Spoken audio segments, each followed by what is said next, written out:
जो है बुद्ध विहार के प्रबंधक समिति यानी कि इस बुद्ध विहार का जिसके द्वारा निर्माण किया गया है, तो हम इनसे बातचीत करेंगे कि आखिर ये बुद्ध विहार इन्होंने कब निर्माण किया, कैसे किया और इनके मन में कहाँ से विचार आया कि यहाँ पर एक बुद्ध विहार बनाया जाए। परिचय बताएं। बहुत बहुत धन्यवाद। आप कम से कम समर लोगों के विचारधारा को जन जन तक पहुँचाने के लिए एक न्यूज़ चैनल के माध्यम से देश दुनिया में बात को फैला रहे हैं। मैं यहाँ का एक समर शत्रुघ्न प्रसाद हूँ, जो केंद्रीय सेवा रेलवे से सेवानिवृत्ति के बाद। अच्छा, आप रेलवे में थे? रेलवे में थे, तो जो मुझे रेलवे से सहायता मिली, आखिरी उपदान मिला, उसको किसको दें, कौन उसकी कद्र करेगा। जी जी। तो मैंने सोचा बहुत कुछ किया है परिवार के लिए, जी जी। अब चलो कुछ समाज के लिए किया जाए, हमारे आने वाली पीढ़ी के लिए किया जाए, जिससे कि उसको ये पता लगे कि आखिर ये जो उंगली से हाथों से आशीर्वाद दे रहा है और ये ध्यान मुद्रा में बैठा है, आखिर ये कौन है। जब उसके मन में प्रश्न आएगा तो उसकी जानने की कोशिश करेगा। जी जी। तो जब गहराई में जाएगा तो पता लगेगा यही मेरे असली समण हैं, जो हमारी संस्कृति को, हमारी देश की विरासत को, इस देश की सोने की चिड़िया जो कहा जाता था, उसको बनाए रखने में इनका अहम योगदान रहा। ये आपके दिमाग में कैसे है कि यहाँ पे एक बुद्ध विहार बनाया जाए? अब ये कहीं न कहीं इस तरह का कोई न कोई कीटाणु परिवार में रहा है, जो अब जाके वो प्रस्फुटित हुआ है। मतलब पहले से मौजूद था? पहले से कहीं न कहीं रहा है। जी जी। मेरे पिताजी भी कबीरपंथी थे जी। और वो भी ये श्रवण विचारधारा के थे। ब्राह्मणों से हमेशा विरोध करते थे या उनके विपरीत बात करते थे। बौद्ध धर्म को तो ब्राह्मण भी मानते थे। बुद्ध जी ने सबसे पहले ब्राह्मणों को उपदेश दिया था, फिर भी नहीं, ऐसा क्यों? उस समय के ब्राह्मण और आज के ब्राह्मण में अंतर आ गया है। अच्छा। उस समय में सब समण ही थे, वो ब्राह्मण संस्कृति को अपनाते हुए वो समण ही हमारे लोग थे, जो समता में विश्वास करते थे, हाँ। आपसी प्रेम बंधुत्व की बातें करते थे, सबको एक समान करते थे। क्योंकि बुद्ध भी वही विचार मानते थे और उनके विचारों से सहमत होकर ही उनके विचार इसमें शामिल हुए। इसलिए उस समय के जो ब्राह्मण, पहले एक्चुअली ब्राह्मण ही तो कुछ बहुत ज्ञान की उनके पास प्राप्ति थी। मतलब ब्राह्मणों के पास ज्ञान ही था? ज्ञान था, या उन्हीं को इस तरह के शिक्षा दीक्षा का अधिकार था। हमारे पुरखों को तो पढ़ने का अधिकार ही नहीं था। तो जब पढ़ेंगे नहीं तो ज्ञान कहाँ से आएगा। जी जी।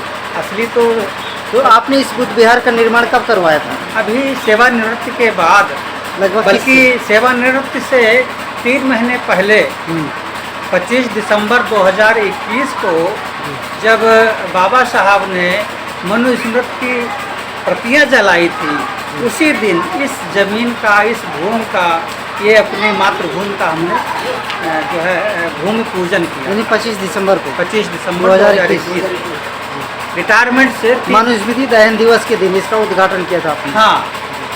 उसके बाद फिर सेवानिवृत्ति के बाद अगला जो हमारा बुद्ध जयंती आया, तो उसमें फिर इसमें लग गए कि चले कुछ करा जाए। सबसे पहले अपना निवास स्थान बनाया जहाँ हमें ठहरना है। उसके बाद फिर बुद्ध के विषय में, यहाँ पे चूँकि बुद्ध के विषय में जागृति ना के बराबर है, हमारा अपना ही समाज इनका विरोध करता है। हाँ। और वो सब ब्राह्मण संस्कृति को ही अपनाए हुए है। इसलिए अपने परिवार से, अपने समाज से, अपने मोहल्ले से संघर्ष करते हुए ये आज जो संरचना दिखाई दे रही है, ये तैयार हुई है। और अभी भी विरोध, आपके गांव वालों ने विरोध नहीं किया कि सब लोग भगवान को मानते हैं, ये कि आप नया कर रहे हैं? नहीं, वो तो इस तरह से नहीं कह सकते हैं जी। लेकिन यहाँ ये छज्जा क्यों निकाल रहे हो, अच्छा, यहाँ ऐसा क्यों किए हो, मतलब विरोध कर रहे हैं दूसरे तरीके वो अप्रत्यक्ष रूप से वो रुकावट डाल रहे थे। यहाँ ऐसा न करिए, वहाँ ये कर रहे हैं, वहाँ अपने जीना क्यों बना दिया है, मेरा ट्रैक्टर आएगा तो खर्च कैसे निकलेगा, ये सब चीज़ें वो दूसरे भाव से विरोध करने का उनका प्रयास रहता है। खैर आज सफल हुई है। आज हमारी ये तीसरी पुण्यतिथि हम लोग मना रहे हैं इस स्थान की। 22 में पहली बार, फिर 23 में और आज 24 में सब लोगों के अथक प्रयास से, सब लोगों के असीम अनुकंपा से भगवान बुद्ध और तथागत हमारे संविधान निर्माता भारत रत्न अम्बेडकर उनके अच्छा बाबा साहब की बाबा साहब की एक प्रतिमा है, क्योंकि बुद्ध को पहुँचने से पहले हमें अम्बेडकर के विचारों को पढ़ना पड़ा। जब उनके अम्बेडकर के विचारों को पढ़ा और तभी हमें ये पता लगा कि हाँ अम्बेडकर ने कई गुरु किए, लेकिन आखिरी में जो उनके गुरु थे वो B.R. अम्बेडकर रहे, जो समण संस्कृति से संबंधित रखते थे। बाबा साहब के लिए ईसाइयों ने भी ऑफर दिया, मुसलमानों ने भी ऑफर दिया, हिंदुओं ने भी हर तरह का ऑफर दिया, लेकिन उन्होंने कहा नहीं, इन सब में सबसे श्रेष्ठ हमारा बौद्ध धर्म ही है।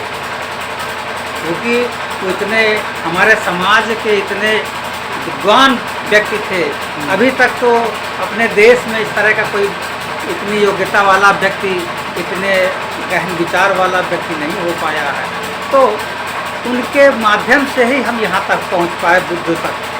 तो हमने कहा कि अगर हम अम्बेडकर को बनाते हैं और उनके गुरु को अपेक्षा करते हैं तो मेरे लिए उचित नहीं होगा। और ये जहाँ पे हम खड़े हैं ये मेरी अपनी ज़मीन नहीं है, भले मेरी पैतृक ज़मीन है लेकिन मेरी अपनी नहीं थी। ये हमने बंटवारे में, जहाँ भाई होते हैं बंटवारा होता है, ये ज़मीन हमने अपने भाई को बंटवारे में दिया। फिर वो चूँकि यहाँ नहीं रहते थे तो उनसे हमने 3.5 लाख नगद मुद्रा देकर इस ज़मीन को अपने नाम अधिग्रहित किया, तब जाके यहाँ पे हमने इसका निर्माण किया। हमारा इस ज़मीन से क्योंकि अपनी मातृभूमि है, इसलिए इस जगह से कुछ विशेष ही लगाव है, जिससे कि आने वाली पीढ़ी हमें हमारे नाम को, हमारे समाज को, हमारे समण संस्कृति को उजागर करे और लोगों तक पहुँचाए। बहुत बहुत धन्यवाद। साधु भवतु सर्वमंगलम। जय नमो बुद्धाय। जैसे आप लोगों ने देखा कि हमारे साथ शत्रुघ्न जी थे और इन्होंने बताया कि किस प्रकार यहाँ पे जो है बुद्ध विहार बनाया गया और इन्होंने अपने गांव में एक इतिहास बनाया है। जैसा कि आपने देखा कि इधर बाबा साहब की प्रतिमा बनी हुई है, ये बगल में बाबा साहब की प्रतिमा है और इधर बुद्ध की प्रतिमा है। बाबा साहब ने हमारे समाज के लिए बहुत काम किया है, संविधान बनाया है और आज हमारे देश के लोग जो है संविधान की बदलने की बात करते हैं। इस प्रकार जो इन्होंने अपने पैसे का सदुपयोग किया और इस गांव में एक तरह से इतिहास बना दिया है। तो साथियों मैं इसमें जैसा आपको बताया था कि मैं 18 ग्राम सभा में हूँ, तो अगर आप लोग इधर आएँ कभी तो इस बुद्ध विहार को देखने के लिए अवश्य हैं और वीडियो को ज़्यादा से ज़्यादा शेयर करें जिससे जानकारी अन्य लोगों तक पहुँचे।